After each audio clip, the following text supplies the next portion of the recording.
लोग आज आज की इस वीडियो में मैं बताने वाला हूँ तुम लोग को वर्टिकल प्लास्टिक मोल्डिंग मशीन के बारे में, जो कि मैंने नया ही परचेज किया है और ये साबा इंजीनियरिंग वालों से मैंने खरीदा है। यह मशीन 100 ग्राम की है और ये स्क्रू टाइप में है। इसमें 35 mm का स्क्रू लगा हुआ है और यहाँ पे माइक्रो पीएलसी लगी हुई है और ये 3 प्लेट में है। यहाँ पे 3-3 इंच की 3 मोटी मोटी प्लेटें लगी हुई हैं, जो कि तुम्हें मोल्ड को एडजस्ट और मोल्ड को फिट करने में मदद करती है। और यहाँ पे तुम लोग देख सकते हो ये मूविंग प्लेट है, ये भी 3 इंच का है और यहाँ पे 4 हीटर्स लगे हुए हैं जो कि 1-1 किलोवाट के हैं और यहाँ पे एक नोजल हीटर भी लगा हुआ है। और हम इस वाले स्क्रू को ऊपर नीचे कर सकते हैं मोल्ड के हिसाब से, इस वाले नट से इसे ढीला करके, और इसे उस साइड वाले को भी ढीला करना पड़ता है और इसे घुमाने के बाद दोनों एक साथ घूम के ऊपर नीचे हो सकता है। और ये चेन का बस यही पर्पस है कि दोनों नट एक साथ घूमे, जिससे कि ये सामान ऊपर और सामान नीचे हो सके। बाकी मैं तुम्हें आगे दिखाता हूँ। यहाँ पे ये टॉगल टाइप में है और इस वाले मशीन में सुपर टॉगल लगा हुआ है, जैसा कि तुम लोग देख सकते हो। ये कैंची टाइप की मशीन भी बोली जाती है और यहाँ पे ये हाइड्रोलिक पंप लगा हुआ है जो कि पीछे तक यहाँ तक आती है। और इसमें पाइपें वगैरह काफ़ी सारी 2-3 पाइप लगी हुई है, 2 पाइप लगी हुई है इस वाले हाइड्रोलिक मोटर में। और यहाँ पे तुम लोग देख सकते हो इजेक्टर वाली पंप है। और इस साइड में सारी लाइनें तुम्हें दिख रही होगी, काफ़ी कॉम्प्लिकेटेड दिख रही है, लेकिन ऐसा है नहीं। ये लीव करने के लिए है पिंस को, जहाँ जैसा कि तुम लोग यहाँ पे देख सकते हो हर एक पिन में लगी हुई है। और इसे यहाँ से पंप कर सकते हैं, हम मैनुअली पंप कर सकते हैं। और जैसा कि तुम यहाँ पे देख सकते हो हाइड्रोलिक ऑयल आ रही है। इसमें हालांकि हाइड्रोलिक ऑयल नहीं डाला जाता, लेकिन इसमें हाइड्रोलिक ऑयल डाला हुआ है।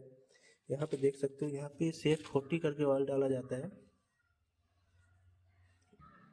और यहाँ पे एडजस्टमेंट का सिस्टम दिया हुआ है, इस वाले प्लेट को हम आगे पीछे कर सकते हैं, जिससे कि यहाँ पे मोल्ड कसने में हमें आसानी हो सके। और ये मैनुअल टाइप में है, यहाँ पे तुम रेंज फंसा के कर सकते हो और इसे सबको खोलना पड़ता है थोड़ा बहुत। इस वाले नट को भी खोलना पड़ता है चारों को, और इस वाले को भी खोलना पड़ता है साइड, तब ये आगे पीछे होता है, जिससे कि मोल्ड छोटा बड़ा अगर हो तो उसे कस सकते हैं हम आसानी से।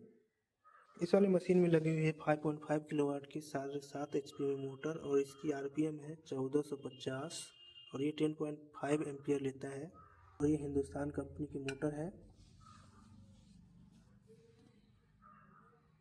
अगर इस वाली मशीन की हम टाई वार की दूरी की बात करें तो ये 12.5 इंच और ये 10.5 इंच के आसपास है।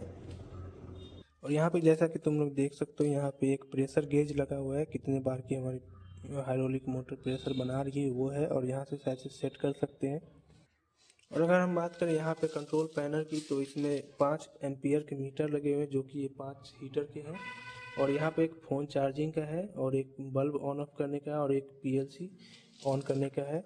और ये RYB फेज, तीनों फेज आ रही है कि उसकी लाइट है। और एक यहाँ पे एग्जॉस्ट फैन लगी हुई है जो कि अंदर के कंट्रोलर्स को ठंडा करके रखते हैं। और अगर हम बात करें अंदर की, तो मैं तुम्हें खोल के यहाँ पे दिखा देता हूँ। यहाँ पे 2 स्क्रू लगे हुए हैं, इसे तुम खोलोगे तो अंदर का तुम देख सकते हो।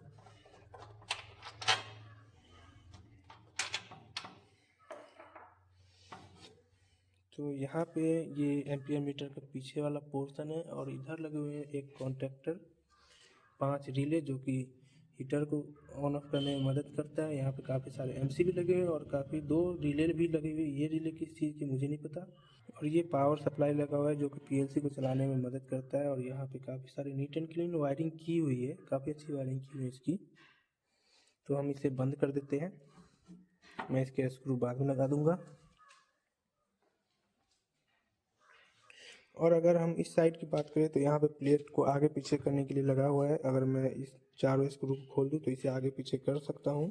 और यहाँ पे कंट्रोल भाल्व लगे हुए हैं। और इस साइड को 4 हाइड्रोलिक की पाइप गए हैं, 2 हाइड्रो मोटर में गई हुई है और 2 हाइड्रोलिक पंप में गए। यहाँ पे 2 हाइड्रोलिक पंप लगे हुए हैं, इन दोनों का कनेक्शन 2 पाइपों से किया गया है, एक से आने का और एक से जाने का। और ये सारा का सारा यहाँ पे कंट्रोल भाल्व में कनेक्टेड है। और ये वाला हाइड्रोलिक पंप का रिटर्निंग पाइप है जो कि इस वाले कूलर से होते हुए अंदर टैंक में जाता है। इस वाले में हम पानी डाल के हाइड्रोलिक ऑयल को कूल कर सकते हैं। और इसका टैंक यहाँ पे 120 लीटर का लगा हुआ है। और इसी के अंदर हाइड्रोलिक पंप लगा हुआ है जो कि इस मोटर से डायरेक्ट कनेक्टेड है और ये यहाँ पे अटैच है जो कि। और इस वाले टैंक में मैं 100 लीटर डाल चुका हूँ और मुझे लगता है ये काफ़ी है। इस वाले में मैंने सर्वो सिस्टम 68 नंबर का डाला है। और ये वाला ढक्कन तुम लोग देख सकते हो, इस वाले हीटर के ढक्कन है। अभी मैं लगाया नहीं क्योंकि यहाँ पे कूलिंग का पाइप लगाना है मुझे। यहाँ पे लगे हुए हैं 2 सेंसर जो कि हमारा डोर, सेफ्टी डोर क्लोज है या फिर ओपन है ये सेंस करता है, और ये टॉगल ऑन ऑफ है ये सेंस करता है यहाँ पे। इस वाले मशीन के साथ हम लोग को चाबियाँ भी मिलेगी, जो कि एक प्लेट को आगे पीछे करने के लिए और ये नट बड़े वाले नट को खोलने के लिए है। और ये वाले नट है सेफ्टी नट का है, इसके अंदर ट्राई बार लगा हुआ है। ये वैसे पाइप है नहीं अंदर में, ये जो वाला पूरा हेवी मेटल है, ये सिर्फ इसके अंदर कोई होल वगैरह नहीं होते, सीधा मेटल है पूरा का पूरा। और ये काफ़ी भारी होंगे, और ये मशीन 1600 से 1800 केजी के आसपास है, तो ये काफ़ी वेट में है मशीन, काफ़ी हेवी मशीन बनाई हुई है। हर एक जगह ग्रीसिंग पॉइंट और ये ल्यूब करने के लिए पाइपें लगी हुई है। अगर तुम चाहो तो ग्रीस भी कर सकते हो और इसे इस वाले पाइप से ल्यूब भी कर सकते हो।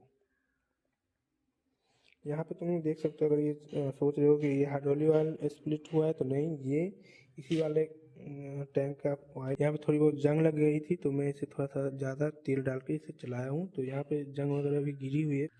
पिन वगैरह में आमतौर पर जंग लग जाती है अगर मशीन थोड़ी दिन रह गई ऐसे रखे रखे तो। ये लगभग 15 दिन से रखी हुई है, तो थोड़ा सा जंग लग गया था इसमें। ये हीटर के कनेक्शन किए हुए हैं यहाँ पे, और चार्ट लगा हुआ है कैसे कैसे कनेक्शन हो रखा है। यहाँ पे हीटर 1 वगैरह 2 4 ऐसे कनेक्ट किया हुआ है। सेंसर का भी यहीं पे है, ये हीटर भी है और ये सेंसर के है, और ये वाला हॉपर का है। इसे तुम लोग ऐसे खिसका सकते हो, तो ये हॉपर बंद हो गया। और यहाँ पे अगर तुम्हें हॉपर का पूरा मटेरियल खाली करना है, तो इस वाले पाइप के पास ला के तुम लोग खाली कर सकते हो। तो इसे हम इतना खिसका देते हैं। अब मैं ये मशीन थोड़ा सा चालू करके तुम लोगों को दिखा देता हूँ। यहाँ पे मैंने 3 फेज का कनेक्शन ले रखा है, तो इसे ऑन करते हैं। और यहाँ पे मशीन के पास अगर हम आए, तो यहाँ पे तीनों लाइटें जल चुकी है, मतलब तीनों फेज में हमारा लाइट है। और अभी तक यहाँ पे पीएलसी में लाइट नहीं आई है। अगर मैं इसे ऑन यहाँ से कर दूँ, तो ये पीएलसी में लाइट आ चुकी है, और ये थोड़ा सा लोडिंग लेता है, उसके बाद इसमें सारे ऑप्शंस आ जाते हैं।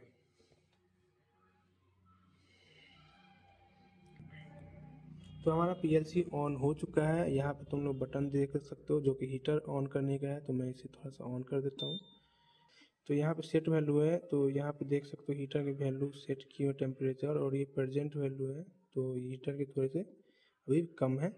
जब तक ये इस तक पहुँचती नहीं, तब तक ये मशीन पूरी तरह से वर्क नहीं करती है।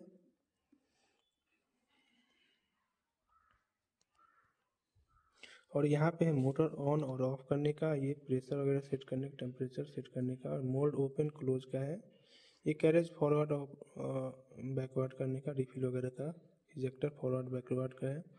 और ऑटो, सेमी ऑटो और हैंड मोड में ये मशीन चल सकती है।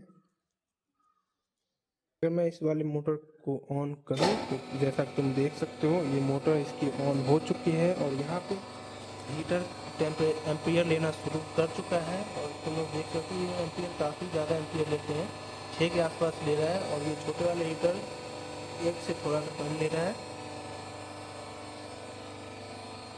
तो मैं हीटर को ऑफ कर देता हूँ, क्योंकि अभी उसका काम है नहीं। तो अगर मैं इस वाले बटन को दबाऊँ मोल्ड ओपन का, तो ये ओपन हो जाता है, और ये इससे क्लोज हो जाता है। तो अभी क्लोज नहीं हो रहा है, क्योंकि ये डोर पूरी तरह से क्लोज नहीं है। अगर मैं अब क्लोज करूँ, तो ये क्लोज हो चुका है। तो थोड़ा सा मैं इधर दिखा देता हूँ कि टॉगल इसके कैसे काम करते हैं। जैसे मैं ओपन करता हूँ, तो ये इस तरह से कैंची की तरह क्लोज हो जाता है, तो जो कि बीच में हाइड्रोलिक सिलेंडर लगा हुआ है, जिसकी वजह से ये क्लोज होता है, ये ओपन भी हो जाता है।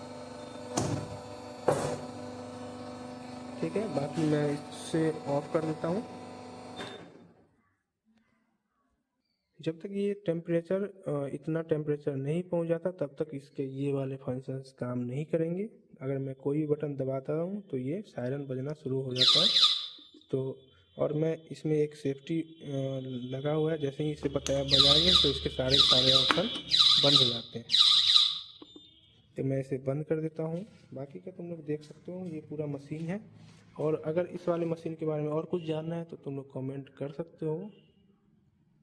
बाकी आज के लिए इतना ही। Thank you for watching.